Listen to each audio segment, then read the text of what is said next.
Hello दोस्तों, मैं doctor Vineet Kumar Singh smile craft dental clinic की ओर से आज आपके सामने फिर से रूबरू हुआ हूँ एक नए टॉपिक के साथ, एक नए जानकारी के साथ। आरसीटी के बाद हम लोग क्राउन क्यों लगाते हैं, कब आरसीटी के बाद हमें क्राउन लगाना चाहिए, किस तरह का क्राउन हमें लगाना चाहिए। तो दोस्तों, आरसीटी हम तब करते हैं जब दांत का स्ट्रक्चर डैमेज हो जाता है, दांत में हमें तकलीफ़ रहती है।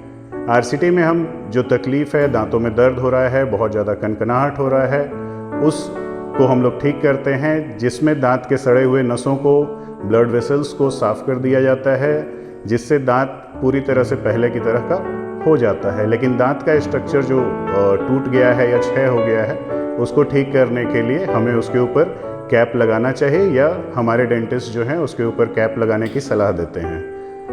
कैप क्यों लगाना चाहिए? तो जो दांत आपका डैमेज हो गया है, दांत आपका क्षय हो गया है, उस दांत के स्ट्रक्चर को बचाने के लिए या फिर से उसको पहले की तरह बनाने के लिए हमें कैप लगाने की ज़रूरत पड़ती है। दांत जो है, जो टूटा हुआ दांत है, जब हम लोग खाना चबाते हैं, कड़ी चीज़ें खाते हैं या कुछ भी चीज़ें खाते हैं, तो दांत पे ज़रूरत से ज़्यादा लोड पड़ने पर कंप्रेसिव स्ट्रेंथ जो आपके दांत का कमज़ोर हो गया है, उस पर चोट पड़ने पर कभी कभार दांत टूट जाता है, या उसमें जो फिलिंग किया गया है, जो उसमें ऊपर से मसाला भरा गया है दांत के गड्ढे को भरने के लिए, वो निकल सकता है या दांत टूट सकता है। तो उससे बचाने के लिए हमें दांत को सेव करना होता है, जिसलिए उसके ऊपर हम लोग कैप लगाते हैं। कैप जो है दांत पे पड़ने वाले जोड़ को, दांत पे पड़ने वाले दबाव को बचा के रखता है, दांत फ्रैक्चर ना हो, दांत टूट ना जाए, उससे वो दांत को सेव करता है। दूसरी बात जो है, अगर हम लोग आरसीटी के बाद कैप नहीं लगाते हैं तो एक प्रॉब्लम होता है माइक्रो लीकेज। चाहे कोई भी डेंटिस्ट कितनी भी अच्छी तरह से फिलिंग कर दे आरसीटी के बाद, माइक्रो लीकेज जो है धीरे धीरे दांत में दोबारा री इन्फेक्शन कर देते हैं, जिसकी वजह से आरसीटी के हुए दांत में भविष्य में फिर से दर्द की शिकायत हो सकती है। तो उससे भी बचाने के लिए हमें दांत के ऊपर कैप लगाने की सलाह दी जाती है या कैप लगा दिया जाता है।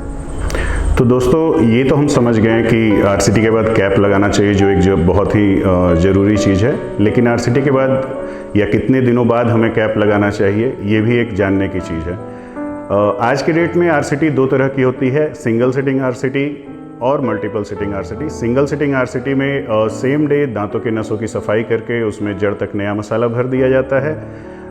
इसमें कुछ दिनों के लिए मेडिसिन खाने की भी आवश्यकता पड़ती है। तो जो सिंगल सिटिंग आरसीटी है, उसमें जो दर्द हो रहा है वो कुछ दिनों तक हमारे खाने चबाने के दौरान रह सकता है। तो सिंगल सिटिंग आरसीटी में जनरली एडवाइस किया जाता है कि आप हफ्ता 10 दिन 15 दिन बाद क्राउन लगा सकते हैं।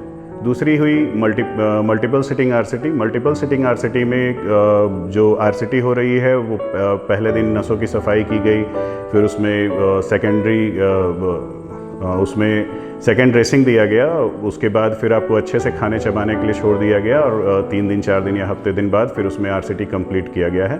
तो मल्टीपल सिटिंग आरसीटी में आपका जो दर्द है वो पूरी तरह से ख़त्म हो जाता है। तो मल्टीपल सिटिंग आरसीटी के बाद आप तुरंत कैप लगा सकते हैं। तीसरी बात है कि किस तरह का कैप हमें लगाना चाहिए। तो हमारे मुंह में दांत सामने हैं और पीछे की तरफ हैं। सामने वाले दांतों में जनरली हमें जिरकोनिया क्राउन लगाना चाहिए, मेटल फ्री क्राउन लगाना चाहिए, क्योंकि वो एस्थेटिकली काफ़ी साउंड होते हैं, आपके नेचुरल टूथ के साथ पूरी तरह से मर्ज हो जाते हैं और आर्टिफिशियल कहीं से भी नहीं लगते हैं। जहाँ तक मोलर्स की बात या प्रीमोलर्स, जो हमारे खाने वाले दांत हैं, उनमें हमें खाने पे दबाव ज़्यादा पड़ता है, कंप्रेसिव फोर्स ज़्यादा लगता है। तो पीछे वाले दांतों में हम एडवाइस करते हैं कि मेटल फ्री क्राउन कम लगाएं। आप metal fuse to ceramic crown लगाएं, जिसको पीएफएम क्राउन कहा जाता है। अंदर उसमें मेटल का लेयर होता है और उसके ऊपर सेरामिक लेयर होता है। उसको लगाना ज़्यादा बेहतर होता है, वो फोर्स ज़्यादा बेहतर एब्जॉर्ब कर पाता है। लेकिन क्राउन जो है, क्राउन हमेशा डॉक्टर और पेशेंट पर निर्भर करता है वो कौन सा क्राउन। कोई भी क्राउन ख़राब नहीं है, सारे क्राउन अच्छे होते हैं। जो आपके बजट को सूट करता है, जो आपके टूथ के कंडीशन को सूट करता है, उसके हिसाब से हमें क्राउन लगाना चाहिए और दांतों में होने वाले क्षय को बचाना चाहिए। तो दोस्तों, हमें आरसीटी के बाद क्राउन लगाना चाहिए, ये आप समझ गए हैं। क्राउन कौन सा लगाना चाहिए ये समझ गए हैं। तो जब भी आप आरसीटी करवाएं, कहीं भी करवाएं, किसी से भी करवाएं, आरसीटी के बाद डॉक्टर से क्राउन के बारे में पता करें और जो आपके बजट को सूट करता है वो क्राउन लगाएं। अधिक जानकारी के लिए 7762926170 पर कॉल या व्हाट्सएप करें। Smile craft dental clinic, Daltonganj.